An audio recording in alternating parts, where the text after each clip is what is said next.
So this is how you can take measurement for this structure sleeve. This is the armhole line that I joined the sleeve. You know, this is off shoulder blouse, so this is the line of the armhole. Now I'll place my tape. I'll move away from the armhole line. You can use a 1.5 inches. It depends the size of the person. You can use 2 inches, but this one I'm using 1.5. So I'm going to measure it from this armhole line, from that 1.5 inch. You can measure it from your client. I've already taken my client's measurements. Then you cross it to this back, as you see now, to this back. Now when you get to this armhole line, the sleeve line, you move also and add you can add 1 inch to the back or 1.5, the same thing with the front, but I will be adding 1 inch to the back. So this is 11 inches now. Now 11 inches, if I want to make the sleeve now, so if I want to cut this sleeve now, I will add extra 5 inches to it. This is 11 inches, my measurements. So I'm going to be using 16 inches for this sleeve. It all depends on what you want. You can also add more than 5 inches. You can add 6 inches. You can add 7 inches. You can even add 8 inches. It depends on what you want. You see how I'm placing my tape?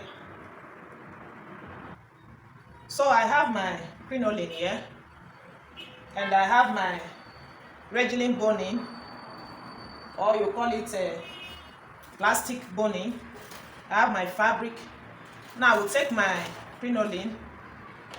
This crinoline I'm using here is 3 inches. 3 inches width. So the length of the sleeve is 16 inches. So I'm going to cut. I'll just cut like 17 into 2. This is 1 yard of crinoline. So let me just divide it by 2. Then I will go to machine with my boning. So I'm going to sew the boning on top of the crinoline like this. So I'm going to sew the bone on top of the crinoline. The bone has a guideline, so just follow the guideline. There is a space to sew on top. Make sure you follow it gently.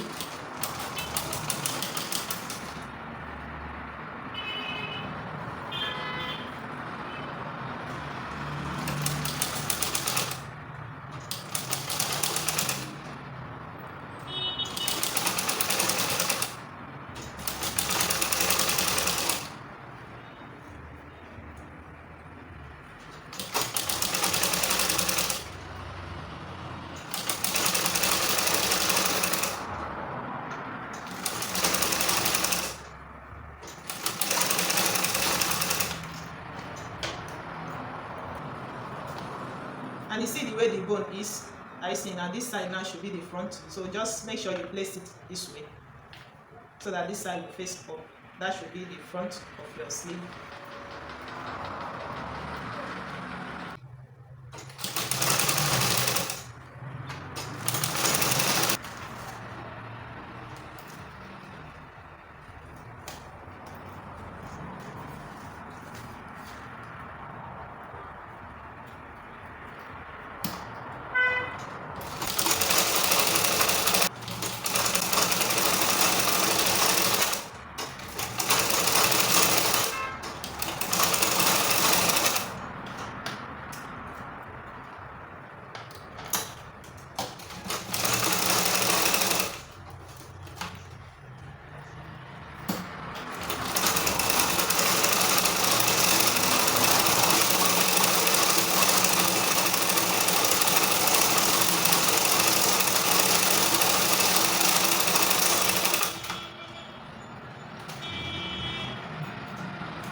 So see what I have now. When you finish running the bone on top of the crinoline, you should have something like this. Now my own is 4 line. Begonin, I run 4 line. You can use 3 line if you like. And when you finish, you see the edge of the crinoline, don't trim it. If you have any excess by the side, don't trim it, just leave it like that, because if you trim it, the crinoline will pull out and it will rough your fabric, also disturb the skin of your client. So I'm going to keep this aside now. Now the length of my bridle, I have a bridle here. I gum it with Estelle. At the back, this is the front, and I fold it into 2. I have 2 pieces here, one for one sleeve, the other one for the other sleeve. So the length of this, my bridle here, the length of the sleeve is 16 inches. While what I have here is 17 inches. You add 1 inch, half inch this way, half inch this way for seam allowance to join the sleeve. Then the width of this bridle is 4 inches. Remember the crinoline is 3 inches, so I add a 1 inch allowance, half inch to join it, and the other half inch is for ease allowance to help the crinoline to balance inside. So I'm going to sew it now. I will turn it to the back, go to machine and close it like this. It's one joining. I will also close this side. Then I have a pieces of fabric here. I will just use it to pipe the crinoline, the edge of the crinoline like this. I will just pipe it so that I won't be seeing this rough edge. So I've finished piping the crinoline now. Now see my bridle, I just sew the line and I turn, I iron it. The joining is at the center of the back. So this side now that has a joining will be the back side, while this side will be the front. It's better that way. Don't push the joining to the side, leave it at the center of the back. So this is the front now, and this structure now, this will be the front. So I'm going to pick the front and fix it like this. The front will face the front. You can fold it this way and just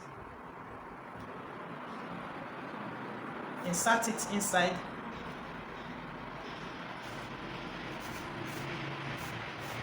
That's why it's good to gum your hairstyle and also pipe this edge so that it will help you to insert it inside. So see what I have now, and I have a space here to join it, the half inch by this side.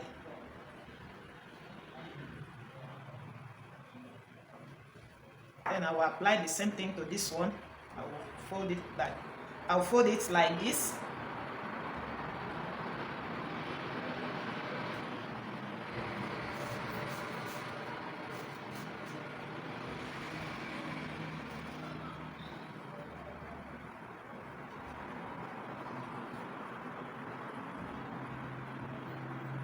Now I will take it to machine.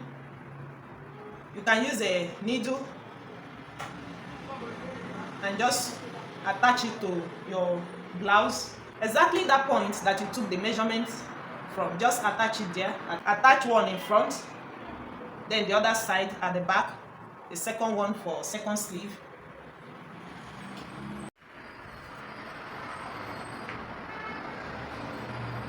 So I have finished attaching the sleeve. See how it is. Just fix it at the front and cross it to the back and fix it exactly that point where we took the measurement. So see how it is. You can use it on a long sleeve if you have more fabric. This is how far this lace fabric can go for me. You can also use this sleeve for shoulder and like shoulder blouse and attach this to it. You can use it on a gown. And the rough edge here, you can just push it in before you attach, or you pipe it. That is the bridle. If you watch mine, I had to tack it inside. I had to push it inside, so no rough edge showing here. Thank you for watching. See you in my next video. So at this point, you can decide what to do with this lace. Okay, I want to add this trimming to it. So I will just place it like this. I'm going to tack it with my needle. See how it's going to be. Let me put it. So I'm going to tap it like this with my needle, because she's using a royal blue. She's using a royal blue igele to wear it.